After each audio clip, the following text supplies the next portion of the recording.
Ngamaga solemnya gaye azolo zaje kule profete ku onu cholo medake ye ko se be mi ha mi gale ko so me be yo aga so mo temi ye nyana nyanya bari ti mi na mi o mo mi ko kuwa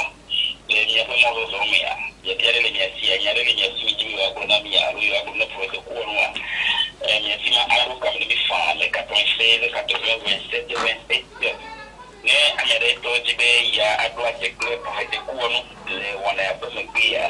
atima yule 90 90 45 12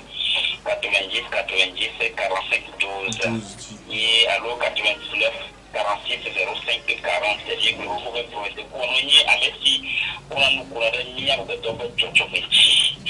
que prophète quoi non ago fofo ale kondi ndi la fofo ho meto esobedo yo akpe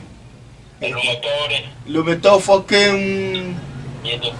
o fa gbona mi doko mi ato mi ano ati gba baye meto kekere yo kebote to adanfi agbesto keke apada pe kati agugaje pe yo jogbese nufiala dogbe no titi o keke lo ko agbonuglo ni juwa keke bi nko gbe dede mi si ame ko le vuli agbeto be dede no no ta keke han mi dogbe na o lo bo wa le ji o ape ago you know fi acho eri to ati nya do na ni nya be gbe abe nya adoma nene wa mi ko se be ya do to se ga to ji e mi to tempo ni ko se bi kama ka se ya adidia chichi ko le to ji ya ina ni do ro ela chekaka ami akpeno mia gbova mia denu mia de jojo me ugbo ameke gbenu le edoku igboa eye yina meko opu na mpobe nene yowa yotogbo mjisi nyatepebe mo ba nyatepebe mo ke o mia mi le globe mia mi le po be nyatepe ya beblebe nu be nyiye o so la boyo so da boyo mi o nu e wo be ni be egbe sibere ke mi gbon koko agbetoa nkudoji nu pele ni Africa vie ni nyelo naneli tro navatue e hadele ni ke mi ato bubutore egbepo e ngbale agbe le mi abagbagbe ni gbanjo ga kia e la gbele lu bo be kike me ya eglobe sam kofa odonen tuwe bibi oho ebe sam kofa bibi oho be naneli tro navatue nyabe Africa vie ni nye naneli agbeto ni tro ni bava swe gede wanu ke kafa ngado mo wanu ke mi va pona le modo nube na be egbe mi on to mi fo na fo ko mji o alo mi dina gbo mi abe jojo me nuwa eso mi ame me ba gbe nono do gbo enu ke na le modo ji sigbede ke kafa amede la so ibe agbe apolo de no viku la so de konu benu po la so no do chaka modo mi la so no do anu wa muwa enu wa le modo ji aye nya medo ni wo nko po be nu ya ne le de ke be yo mlo be yo apolo ni be enu do ba mni enu wa ke ami ade de go afie be nku mekele de konu asi alo jojo mi nu asia mfie be eye won kakia de ke ami ahoedo anu ke be so le wa eva one be amedo egbe a nke na ola te gbenu le wa denu ogbo alo wa be jojo me gbo eyin ni be podenu alo mi ate globe raison sibe ame acha me nya ke be la so nya me ne doku ya e ta yo gbenu le nya gbo ya ye yin won be o se mi ya voilà e won so mi amegbe to be agbenono gbo ni ni ke egbe a mi la pa me de pe blane alo dido khosimi wa e ba gbe nono ku de kare pe mfion be ameya enya khosio enu acha ena dide le amedo pole e modo nu pe susube o po church to ba gbe kaka ogbo be abe ya jo no aho me bo honyo we Voilà, d'accord. donc ne mi yi côté via alo mi gba yi le modo nu mi pona be enu bli bo apata ba no tero amegbeto poji ba gbeji bo wa gbe o de funto enu pata josofe benyina na me enu ke wo be ka fanta frache mi la pa mi do wa o yi church po sigbe mere pe matin fion church alo wa glo nu ko yo ndo church na o sigbe ke church va so enyade so da si na o le wo be nu nya no obi be ma be nya ne ne ya mere pe ma batin fie go o nya bible ale gbegbebe gakia wo be bible nya nya wu ebe wo ba gbe alo wo be jojo metro o nya bible gakia mere pe matin ho adaju ame alo adu ame novi go me alo awu ame novia mere pe matin ho le wasi o ele wa me ye de wa ewura na vide la me o me go me ni bi ame ava te ha domino noa ndo le angbaji na la wole amobe nkuto ne be vide la we e va se no le la me ni o matin gbe ni o matin ko le si o wa but ya to wa zuna ano si na gbe tozo si gbe le pode fifi ani be amede ba do khosere me ye nono me de le si ne ya me domia ne sanku npo be church tore pepele funu wa akpobe ezosine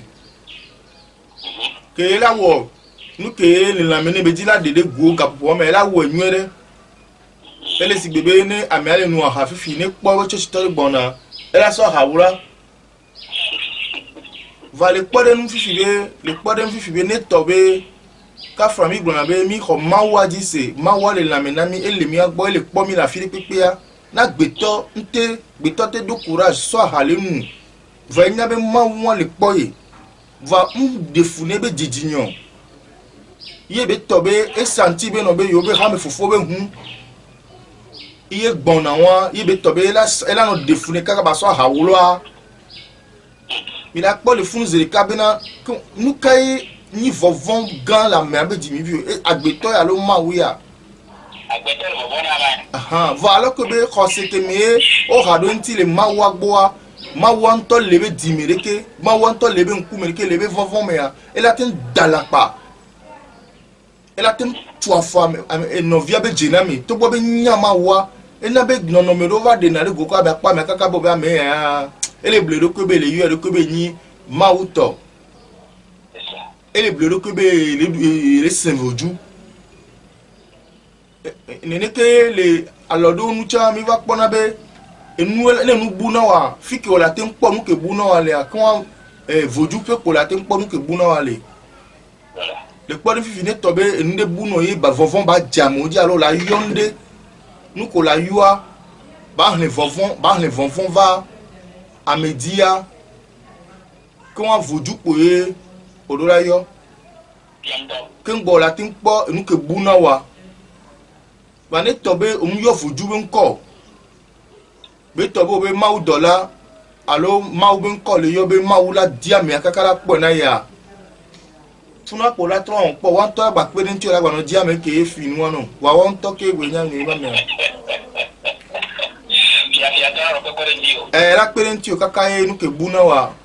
obo ya no jikudo va ne fi ko gbe ata voju le alo ogbe so voju don ko alo gbe wi ago so village don ko po o la pose ka be nu ke bu na wa vovon la jamonje go mo nya be voju ya ni va da gble nu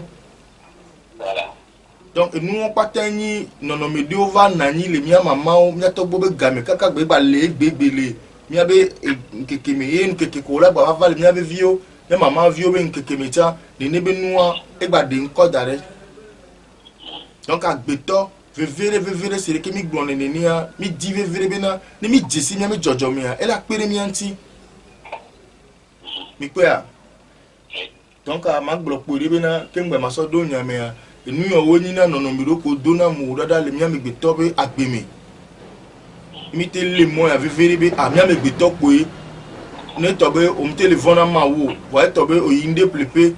e ko po be ha mi fufu gbona lo be nkono to gbona e ko wo sine nkono to wa e to be ma wo ke do mi apata o mi te sine o te do di wonu a ko an ko ba gbe to a nde la gbe to mi ke mi na no kiri nti kaka mi na no dili mo re pepe mi kaka la po lo prophète comme vie que première because be ka mi ado to de sia de pe etitia onti ni be mi o to mi le pokrobe ma wo be alomi le so bo ma wo wo ye nya sede eye mi le pokrobe mo be se wo nye wa ke mi abe ado no wo ni be ko mi an no via be to bona eye mi asibe ya ese se mire ya ba a mí me cuento to ni ma wala ni baji alo yemi ni bona alo mi on to ni yero ki bule ya yo ke mi ya to je Akpe Fofo monsieur Boris oui donc où soit gala yami ona ya madame agbenala yelo ko to ni ya agbenala yi so kaka blema ngoli ya ba hemi kekia ndoku suye eye mi glombe na mi patan sigbe egbe ka franklea nya e okom le gbona mi nu yeye benyu mi nu yeye be la ba ni na medo chon sigbe de kegbe ya ni mi le nkude khose anti mi la pobe so kaka blema oduna zanle ke mi patan mi gbona nya gbe sebe yesu be didi ala be ni nya tepe obe dieu soleil be azan yo gbona be soleil ke ni jour du seigneur gbona be kosira et le soleil dimanche dia be appelle la ben que le jour du Seigneur mon Seigneur allô Seigneur suprême et ni nous ndokusuye be ni ke ni mawu mapo on pona ku meni gbere e de na gbe nde pepe mi o pono so ipere dare ndokusu be fifiye ndokusu ale kire pe di kaka e de na enana fafare le anigba ku pe agome ya agbede dina le fun zedeka ala ponu gba gbede la dile epe ke mi so dare ye fafa le fun alun to kusu le klele epe agome ya enana nu gba gbede dina ne kele mi so ne pepe so dare to kusu gbe enana gbe nu donc enu yo wa eleni kaka so jojo me ne agbeto de pepe ya agbe ya epe yin eto agbe ke nana nu vosale mi atogo de décider kebe enuya ko de décider kebe nuya ole ale gbegbe na epo ni wa bende pepe ke o wona mi le po vivia donc la de décider na amede pepe ke le be hikemi ye be va reconnaître be ni Africa to allo agbeto jolly Africa quoi sensen ya allo c'est-à-dire asiro ko pe sonnana subo pa ele la mena amede pepe ke o dile Africa et on gbenu ne lekebe nu ya gbo enabe o attribuer lekebe ndokuso na Jésus Christ et non yo ne be le nom composé mais on Jésus trait d'union on va na kengo sona Christ atona enuboni me laisse me via. Donc à Christoa il y a une énergie cosmique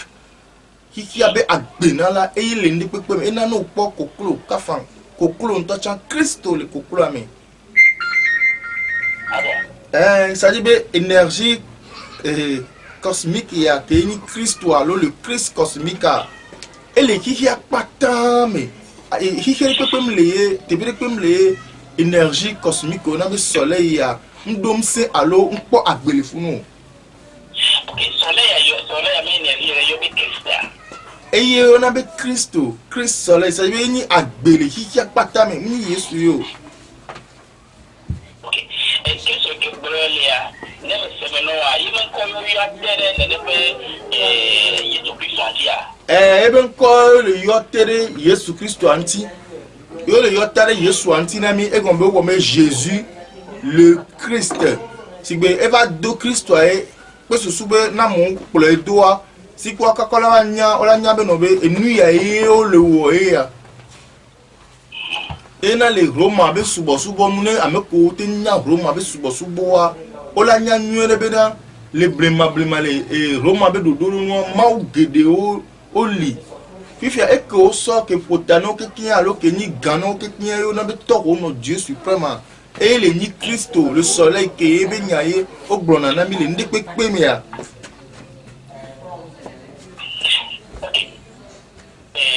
il est bien fa ozomido mas bia bia mi akpara mi azonde ok leke le no me de yi ma ona mi nya be agasi mi dula le alors ça que mi dula le 25 décembre dia ari de mi yesu de di que ma du soleil asayo dula de caribecha pe won le penu me ko le fima yine ni alors que fima de yiro le ati continue mi vere ko de énergie du soleil que le Christ Yesu Christ pour le 25 décembre après que moi dit ati continue mi vere akpekaka okwa enyagbere no na subo me no be Christa o me roi allo Christ vie le kaka romari Égypte yari subo be ni le blema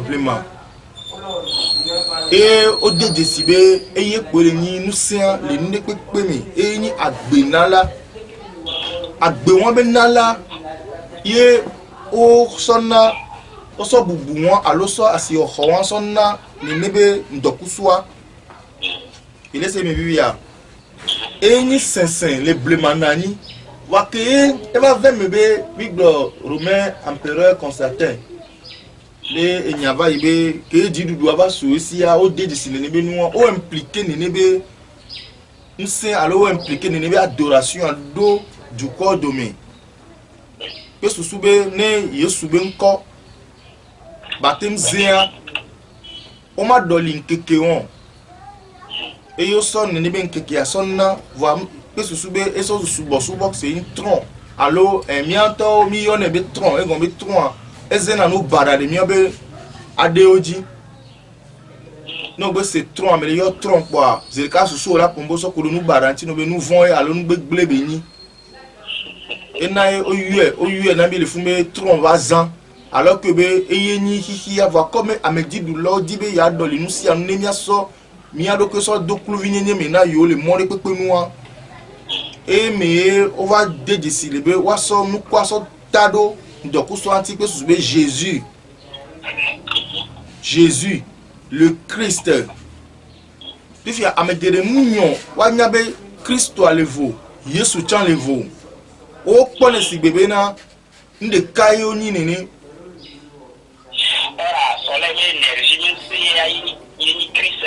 ni via ni lumière du monde lumière universelle a ewa ni soleil a ewa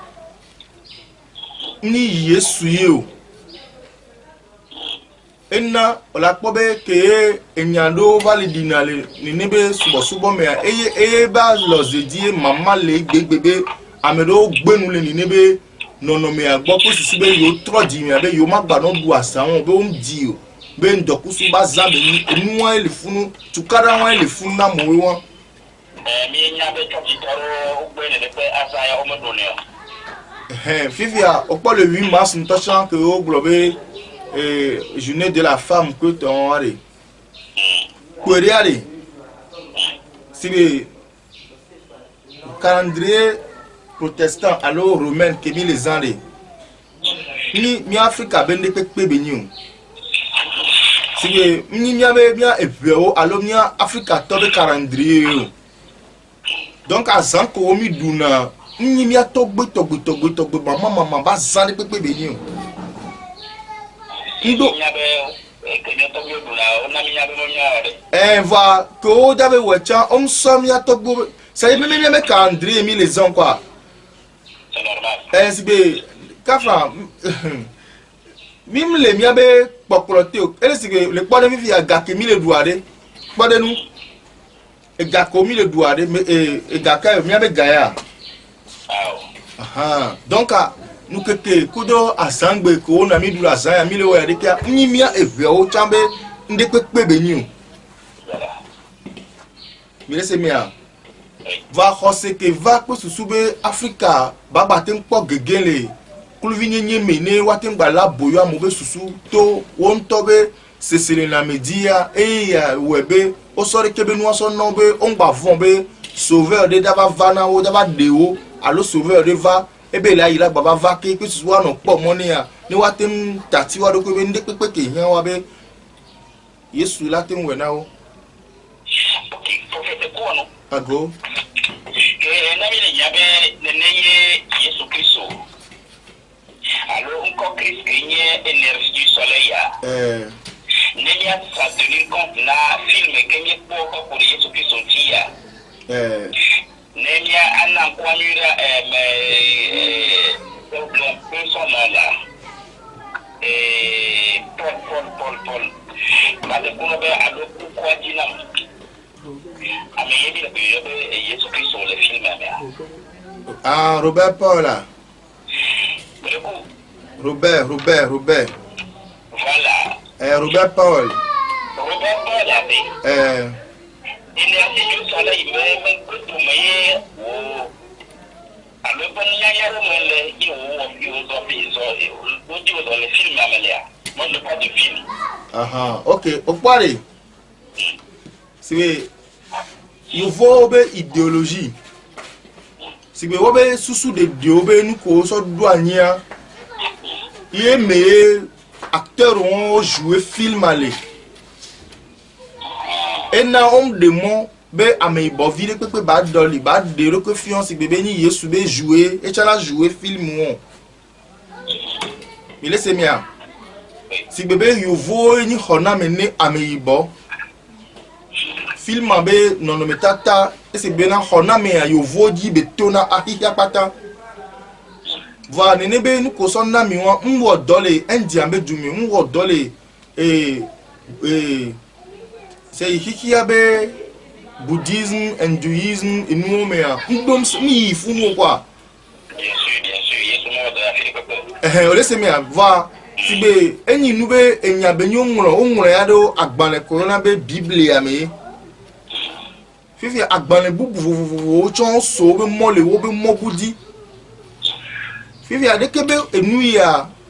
emma le agbogbon o chonu alebina nenbe okunu me kiteve kwa mina do to nyade ke mhegbon ale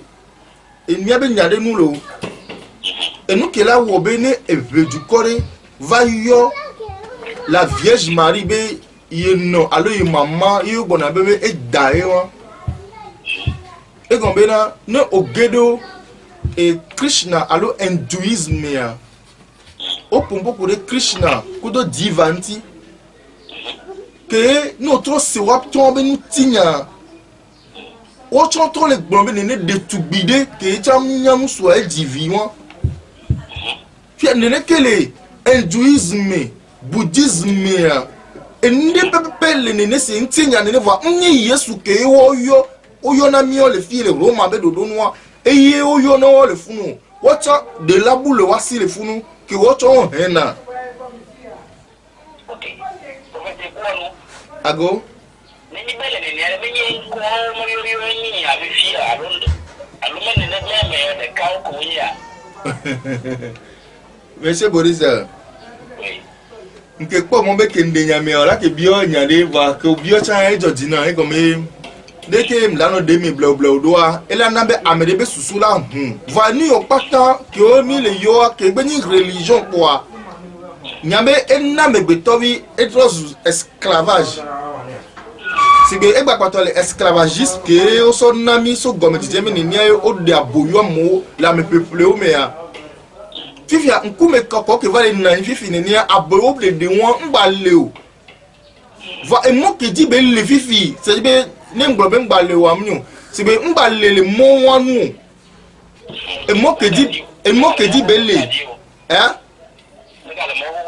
ngbale mohoro to adio asito tro gan 20 fi asito tro le ni kuluvinyenye le mi agbebeto be susu kulunyenye mi a funo so daboyo amegbeto le so wa fi aboyo ko de mi a eni be o le mi direct susu be mi ano e more di ne mi apata mi ateba po fi alupere gberegbe alumi ateba subo mi no subo kakaka mi be kugbe agbegbe kiki aboyo nyenya bado awubule so fiame si be de la ne ni ya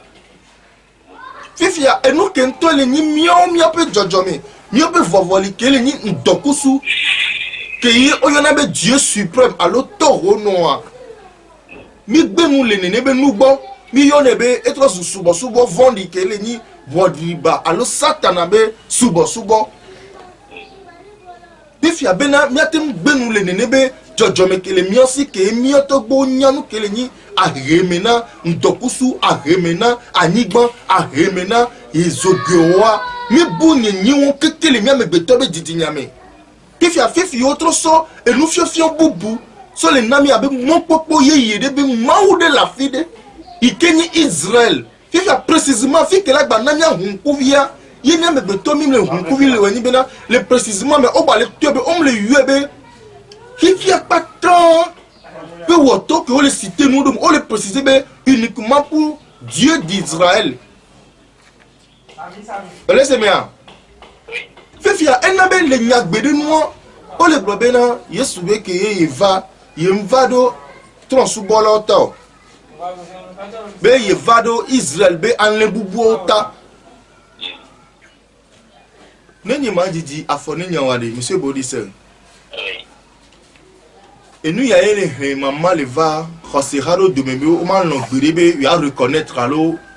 me reconnaître be wa globe yesu ke yovo sova be o di 25 parce que o nyabe asande le santé ngoye yesu be nyababa mais laissez moi via fi que maman leo le onto le nya ele ne tukala le va no domia eye won fifia opobe e hake so yesu be nyava o popu ne pepe subona o hena sibe o popu ne pepe enyo mi konami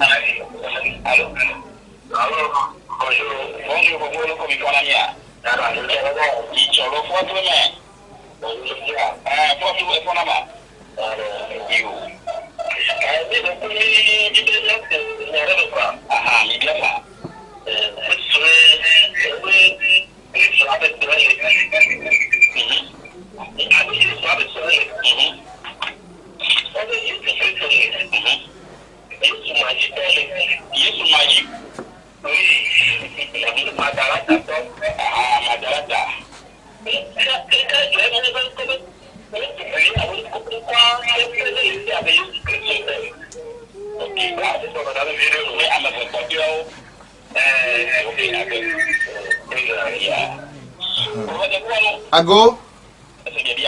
MC ndakpena fo asude biabia tabe yesu ameton ele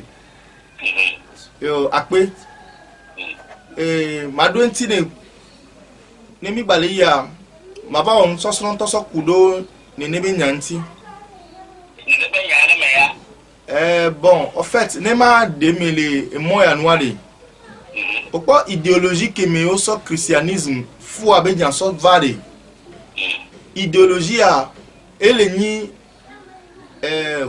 Roma tobe nyae mleni mio ebe Africa sibe idéologie me ke o le nami le Actes chapitre 9 mai benade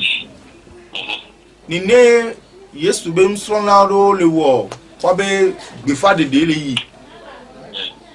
wa o dogo musude ke o yone be bar yesu bar Jésus bari yesu sigbe etan kokeye lebe didimia onne aye won voilà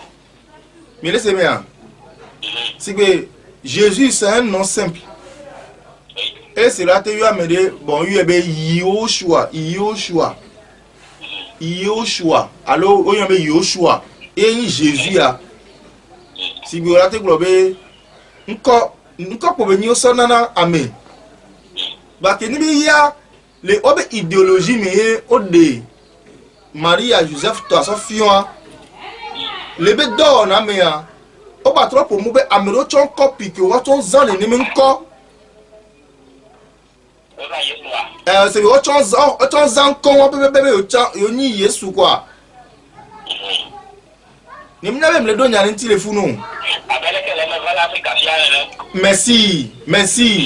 si nko beni ame o chon zan le wa be le Yesu ke o so représenter avec idéologie mais o chon trop son kon wa be yo cha yo ni le ne be Yesu C'est bien, yo tcha oni Yesu de enuya, ameto Yesu de nuya. Parce que on a beto pepe si ya beto tu vois que va jouer de nebe wa idéologie ana wa yon. Il est mi via. C'est bien. Nyaben de noir, on dira c'est nous qui dit blole funwa. Bari Yesu ari.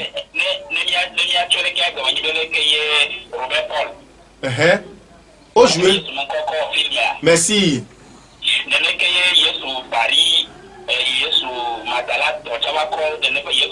Merci. Merci. Finalement, bateau de maintenant, les ekbetemi le pompoa. Jésus de Nyantugoulé. Fia Jésus. Jésus de Côte d'Ivoire de Baoulélé.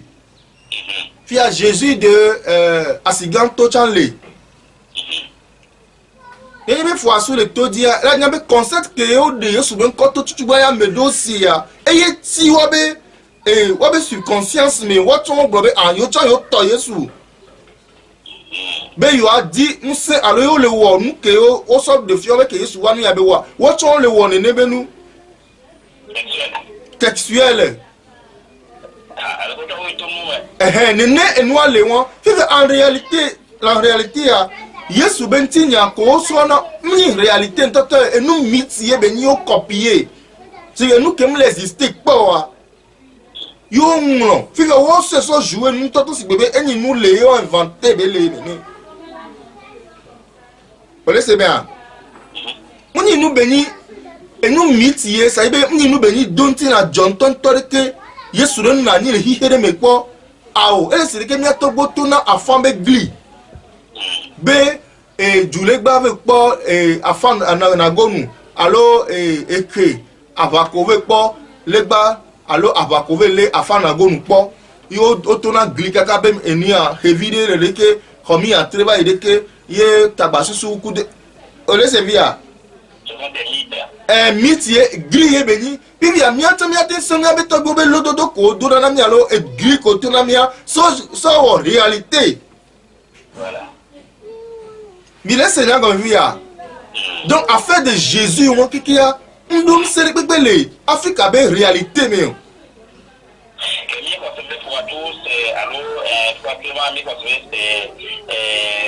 Explication à quoi bien alors la Malaysia 96 80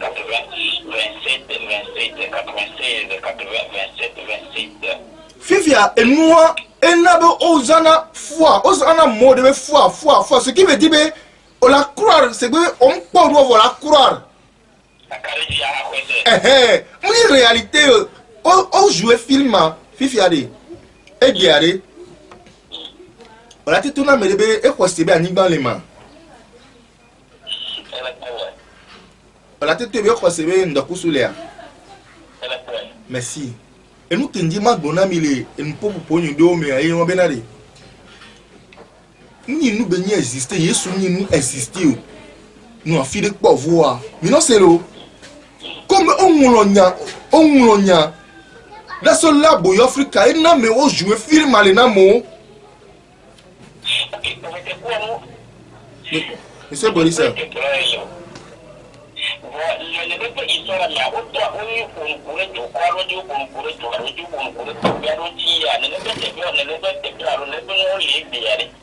aha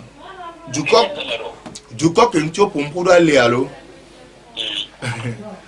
monsieur Boris on a penele que yovo va ole Africa les nous coucou guerre nous ken bo jo yo va mo bible bana mia et Didi ici et nabe wabe nya fu ayo la so khonya wa demi parce que preuve de pepe mle o la tin so fiami et nous que wobe amo croire Robert Paul la be film acteur que benya mo croire si be ni khoda me toi et won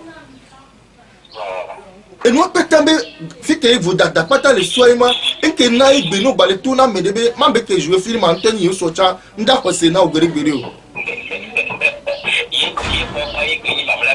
et fifia ko comme amiantom le bado o do be image wa c'est et nous pouvons on va ou se jouer film avant que jouer film am gbe ko be Yesu ye ya kwa funu me voda dan to je gomele am be to be didinya nu ya be to croire be so ma vode ma fo me be you are ibe ona me ya eso Yesu ya gbo eri image ale fifia collègue bonia ndake to so image de so fion benade ni Robert Paul le kacha ko jouer Yesu be film on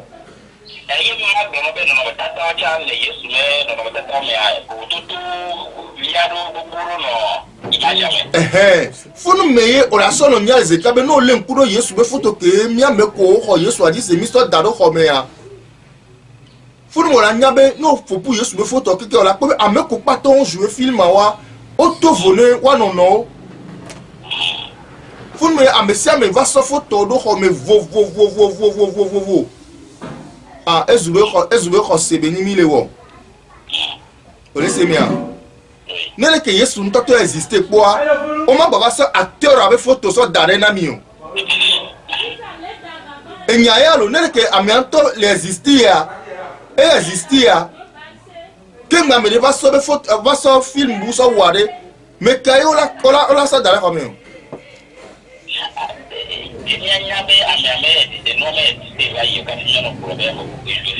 akpe fi ke nyanto le e won nkele ti photo are ma ke so fi on va ni nko le kerinti le appareil nyamu e na be ma ke gba yo amevegbon cha ke o so do le Yesu atepe na mi pe susube ni mi an ko disi a voir mi les ondo oui elle glorifie d'aller avec Yesu meni ameke c'est naturellement les quoi qui touche à l'eau et l'idée elle doit être au Dieu de la vie ko une seule minute ana mo de ma ko de yo katanya se na ya ne akere ko ma na mi fa enyo mi le toji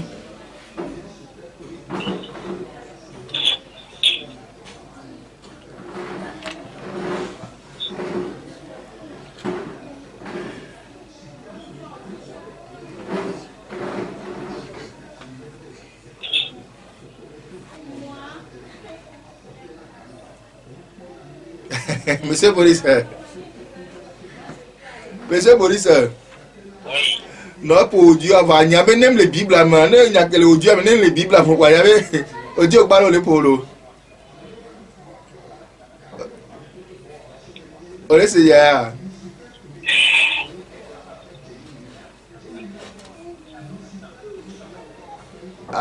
Allô.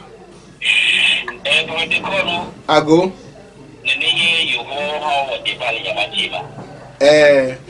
Menari. Et nous que yo so don la menamia, mu kame yo voto wa lo débat. Ben nyawan ke yo gbran même le mo Adam pe va de pen comme exister wa. Ni be la na me nous que Bible que le Bible la le no ola ho nyawan di si olo. Ole Seigneur. Agbefu. Nous que va nana agbeto va trona le modie ni agbefu ke wona agbeto le be jojo menua. Eme agbeto wa dona distribuer ah eke o yo la be Yesu la de la coup de tava la pa potorom do aya kaka eva ne gbe la no ne pepe wa ela no gloire eme ambero va nyonale laisse me ya eme agbeto va nyonale be ah be awaje ndele jo esi be o to na be na no va do fi awa lo gbo va Yesu gbo a nu si anu magba hia o Yesu yo na do Yesu yo na leke eye wo leke eye du agbe ekudi nene mbronya le sobe ekube safle ameka ba lo mebele o Yesu va amegbe tofo gbe sa gbele ku so ki ve di be safle lo mene anyem nya bete tu ti epebe on to alo ekuba gbo alo le hunhun ole Seigneur nene ke safela lominia ne de gbe ba mi ko ma ba ku ware ke be so gbe ma vovare ameda gba no ku wa ihia be sia le pe jinja to gbe o be ye pe ni nti na telemia sia agbeto enyi se ihia enyi se ole Seigneur esea enu ma po e va wowo di ebele esea ele ni mawu ma po nuko na me mawu ma po enyi esea Oledio odio a. On le dit au Dieu, allô?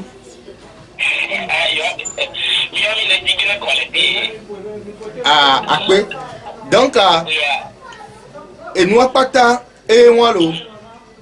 on laisse moi, nous pas ta, nous sommes sur les photos dans les filles, on m'a dit, mais que, wa photo, pas tout, non. Et comme il y a pour jouer, nous, avec quoi? On y a mis des cœurs, on y a mis veilleux. Si c'est acteur ou un photo, vous quoi, me côté sur acteur ou un photo doit au plus d'ailleurs comme vous voyez. On va ni nous qui tout trop copier, so jouer et yo le wofifio. Avec un temps jouer film et ni avec les 10 maintenant ou pas ta vie. Donc à nous que naï mita le wo dollar mauvais 10 000 au bon le one to avec Jojo Membo au bon le wa beto ho no que ni Dieu soleil ndoku su ya gbo awo yo be yo asen. Amedio tu tobe mawa ye ahepomi nyatomi dukoa eya. Okay. La bekora monsieur jibe me kona yo. Amedio mo kokora mo ko ga yo mo mo kukuji. Ke ma mi atova ndokutwa go agbena la ko siglo elia. Eni me nya kurecha na nya. Akpe mi glendon ko ni sobe elani didine ame adobe yo adisi obe jojome. Mawa mla fili pepe o ye agbetola fome e na sope o mi ame po ne pepe le a choke mi anto mi done ndowa e na mi do tepere be enyi mi abe tepe ele sibere ke kafra mi atogbo cho do tepere na voju won to ewe won to do tepe ya wanu patan wa meye vujua ele ihun akele lamina wa eme vujua ole fifi ane ose khosi an to gomea o la pobena yuvo so atogbo be sensen so nami yo susube yo togbi mia sebe mia togbo be nkobu ebule yuvo be regisme fifi a otro so atogbo wan to wa mem pomeo Maman ou bien quoi soit d'adem mi a dit. Ni so adem le pas vidéo de. A me bo vidéo bien yo voit non c'est de quoi on est man. Yo voit le tourner mais toi mi oui. Yo voit avec toi mi oui. On avait mi Africa vidéo mi Africa ya fo photo we. O di yo vio metis on a le vo de allo. Donc on doit ko ben ko na o. Yo voit trop do bébé we ade ko on a o e bobo yo na ya be François.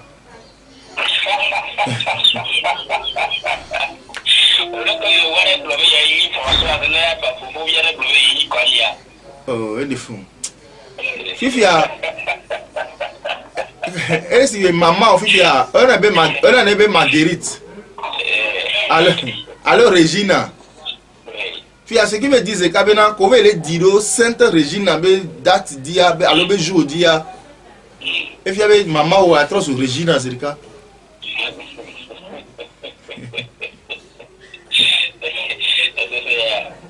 Laisse ya bibia. Ne yo vo le so bien avec kotan ko egbe sigbe mia we foforo ame ibovi Africa video we le di de yo vo le di via e Africa video le don kono wa be vio o le do ahwe m kono akuvi ablavia ya me ibovi la ke mi vi la gbobe ya eni François fiviare o ya ke ta ra tira wa o pado la yo François via ne o mona ST ce qui veut dire saint allo STE allo sainte laisse moi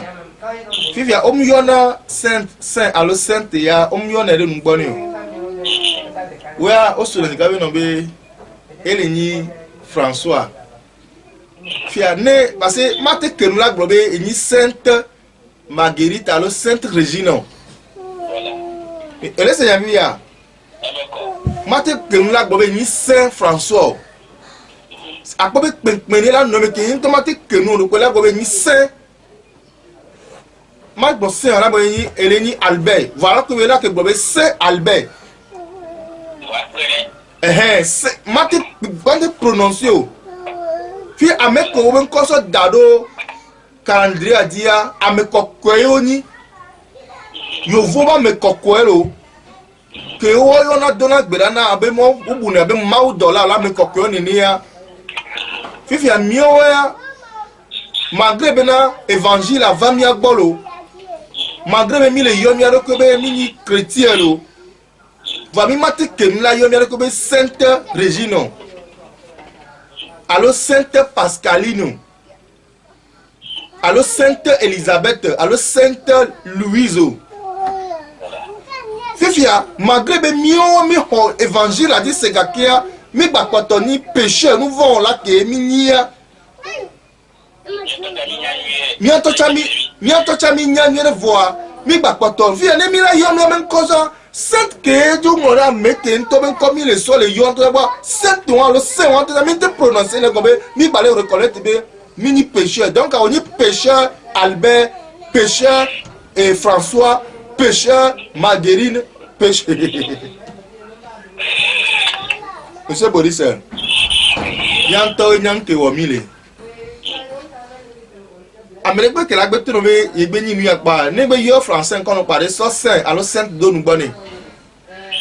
e la ton ka bo be amekokore pe mi lele hihi ame pifia ce que dit khosia chami le khosia mega kia e digba le janti vivi agbesegbe ami pona mero ke va nko ko le kandre di mi so won pona ro ke gbesegbe bebe na yoni pécheur o le saint puis o ke jo ho wa be tato ame ko le kandre di be tato di so to zo be vi to zo agbema vo be via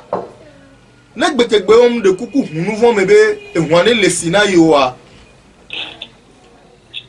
lu vo alo on to le meme o ma no po vovo be na et moi on a eu donc à mi agbeto il y a gbogbo ni mi ato mi aroko mi et ameke ça le dit be ya nyan soson ya mi gbona mi kokoko be e ya mi le gbona eduni seye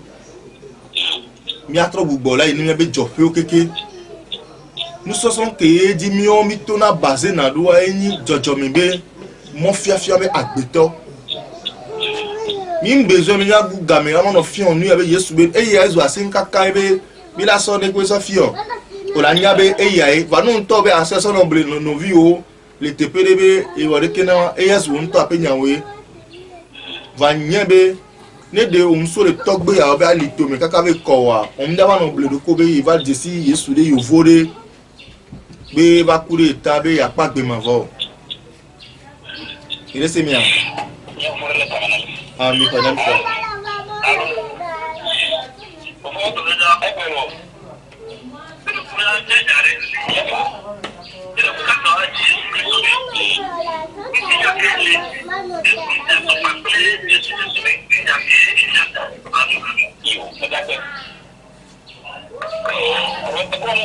ago beaucoup comme nous le dit dans vidéo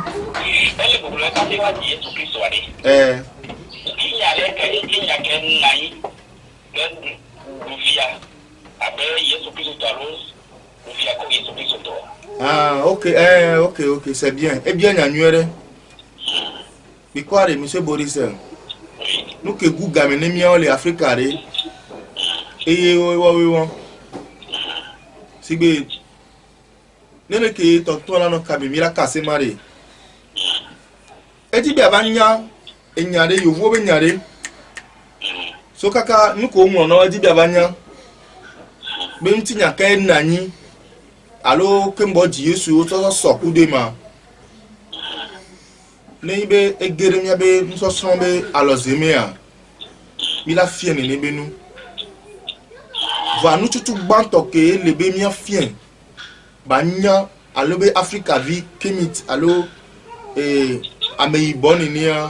ne nye voa ne ra le pra nu la no se nu agome nu papa belani pe susu be ma jemi ni ne ko gome enua eni nu le jojo menuye